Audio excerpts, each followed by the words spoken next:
Iran একটা নতুন জিনিস বের করে ফেলেছে, black jet fighter.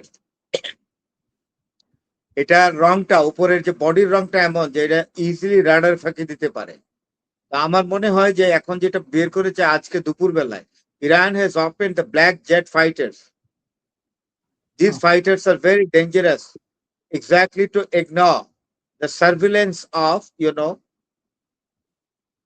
any intelligence, এবং সেগুলা any surveillance or something like this এটা পারবে না, any satellite। যে ইসরায়েলের শক্তি হলো আমেরিকা। তাইলে এখন তো আমেরিকার কথা দেখছি শুনছেন, আমেরিকা তো চাইছিল যে ইরানের লেবাননের উপর আর আক্রমণ করো না, সিজফায়ার ডিক্লেয়ার করো, মুখে সিজফায়ার করার পরেও কিন্তু রাজি হয় নাই। ইরান হরমুজ প্রণালী আবার কিছু বন্ধ করে দিয়েছে ঘন্টা 3-4 ঘন্টা আগে, আবার পুনরায় ক্লোজ করে দিয়েছে। হরমুজ প্রণালী খুলে দিয়েছিল, সেটা আজকে বাংলাদেশ টাইমের 1টা-1:30 পর্যন্ত ছিল, পরে 2টার পরে আবার বন্ধ করে দিয়েছে। কারণ ইসরায়েল শর্ত ভঙ্গ করেছে। কখন শর্ত ভঙ্গ করেছে? একটা কন্ডিশন ছিল যে ইসরায়েল লেবাননের উপর আক্রমণ বন্ধ করবে, দক্ষিণ লেবাননে ইসরায়েল যে আক্রমণ চালাচ্ছে এটা সিজ ফায়ার করবে। ইসরায়েল বলেছে হ্যাঁ সিজ ফায়ার করলাম, কিন্তু সিজ ফায়ার ঘোষণা করার পরেও লেবাননের উপর ইসরায়েল আক্রমণ বন্ধ করে নাই। তখন এটা একটা টার্মস এন্ড কন্ডিশন ছিল যে until and unless Israel exactly stop bombing or attack on South Lebanon, no negotiation will be taken place and Hormuz shall not be open. কিন্তু তারা চুক্তি ভঙ্গ করেছে। সিজফায়ার যেটা হওয়ার কথা ছিল, সিজফায়ারের কথা বলেও ইসরায়েল সিজফায়ার করেনি, লেবাননের উপর আক্রমণ অব্যাহত রয়েছে। তখন হরমুজ প্রণালী যে ইরান খুলে দিয়েছিল অন গুড ফেইথ, সেটা আবার ক্লোজ করে দিয়েছে এবং আলোচনাও এখানে অনিশ্চিত হয়ে গেছে। আলোচনা চলছিল, আলোচনা হবে বলেই দুটো শর্ত দিয়েছিল যে লেবাননের উপর আক্রমণ ইসরায়েলের বন্ধ করতে হবে, তাইলে আমরা হরমুজ প্রণালী খুলে দিচ্ছি। এবং ইসরায়েল যখন বলল যে হ্যাঁ আমরা সিজফায়ার দিলাম, তৎক্ষণাৎই হরমুজ প্রণালী খুলে দেওয়া হলো। হরমুজ প্রণালী খুলে দেওয়া হয়েছে, বেশ কত ঘন্টা পার হলো, অনেক জাহাজ, কিছু জাহাজও পার হলো, তার মধ্যে কিন্তু আবার ইসরায়েল লেবাননের উপর আক্রমণ করলো। It is the breach of contract, it is the breach of commitment. তো সুতরাং আবার হরমুজ প্রণালী ক্লোজ করে দিয়েছে ইরান। এখন আলোচনাও অনিশ্চিত হয়ে গেছে। বলেন।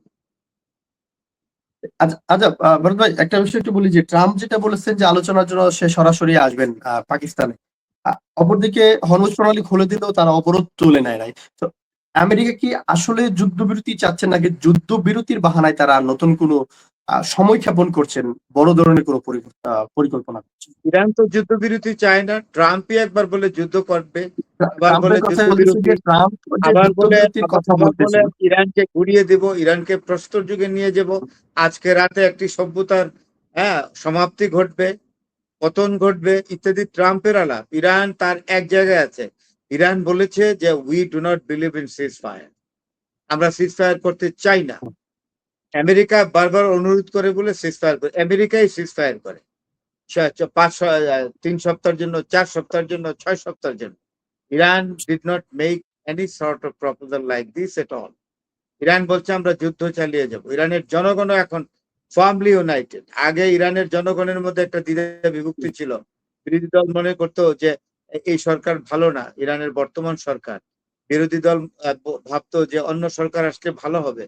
এখন মনে করছে অন্য সরকার আসলে ইরানের স্বাধীনতা আমেরিকার হাতে বিকিয়ে দিবে। শুধু তাই নয়, ইরান যে এতদিন সাধনা করে 1953 সাল থেকে তার নিউক্লিয়ার প্রোগ্রাম চলছে এবং 1979 সাল থেকে একদম পুরোদমে নিউক্লিয়ার প্রোগ্রাম চলছে, যখন আমেরিকা স্যাংশন দেওয়া শুরু করেছে, সেইটা ইরানের জনগণ জেনে গেছে যে এই নিউক্লিয়ার অন্য কোনো গভর্নমেন্ট আসলে, এই গভর্নমেন্ট ছাড়া এই নিউক্লিয়ার যে পারমাণবিক সক্ষমতার, পারমাণবিক ফেসিলিটিজের যে যত এস্টাবলিশমেন্ট আছে সব আমেরিকা দখল করবে।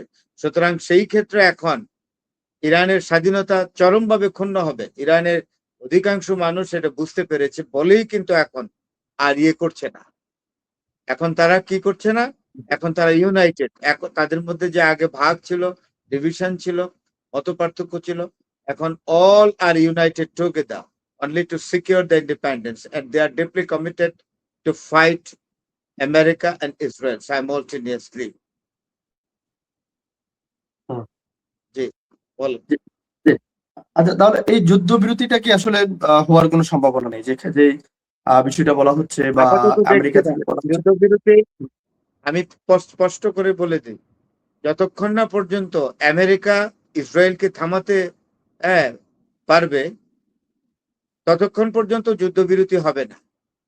কারণ ইসরায়েলের শক্তি হলো আমেরিকা।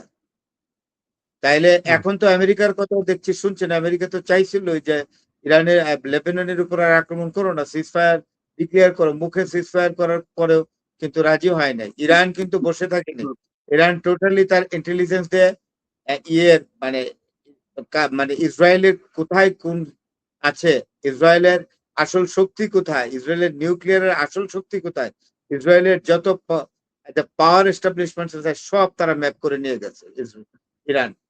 এখন ইরান সব পয়েন্ট আউট করে সবগুলোতে আক্রমণ করবে এবং ইসরায়েল অ্যাকচুয়ালি পঙ্গু হবে। হুম, ইসরায়েলের ছিল না, ইসরায়েলের একটা ছিল, মানে স্বপ্ন ছিল যে গ্রেটার ইসরায়েল তৈরি করবে, সেটা আর হচ্ছে না। No doubt about it. এটা হচ্ছে না, এতে কোনো সন্দেহ নাই। কারণ Iran has taken all the information, secret information exactly about the power lies within the state of Israel. এখন তারা জেনে গেছেন Israel now will exactly take the attempt to point out this important position of Israel exactly to make the bombardment or you know that is very important missile attack. আরেকটা জিনিস, Iran একটা নতুন জিনিস বের করে ফেলেছে, ব্ল্যাক জেট ফাইটার। এটা রংটা, উপরের যে বডির রংটা এমন যে এটা ইজিলি রাডার ফাঁকি দিতে পারে। তা আমার মনে হয় যে এখন যেটা বের করেছে আজকে দুপুর বেলায়, Iran has open the black jet fighters. These hmm, fighters are very dangerous exactly to ignore the surveillance of any intelligence এবং সেগুলা any surveillance or something like this, এটা পারবে না। Any satellite, these jet fighters can easily ignore the satellites and they will exactly fly over Israel and start bombing. Israel তো Iran কিন্তু এতদিন ইয়াতে যায় নাই, বিমান যুদ্ধে যায় নাই, এটা স্টক রেখেছিল। হুম। একটি দেশ যখন যুদ্ধ চূড়ান্ত করতে চায় তখনই এইসব জেট ফাইটার গুলো নিয়ে আসে। Iran has taken the preparation exactly to finalise the war, and that is why this type of black jets had been opened by Iran and started already preparation to exactly make the bombardment on Israel.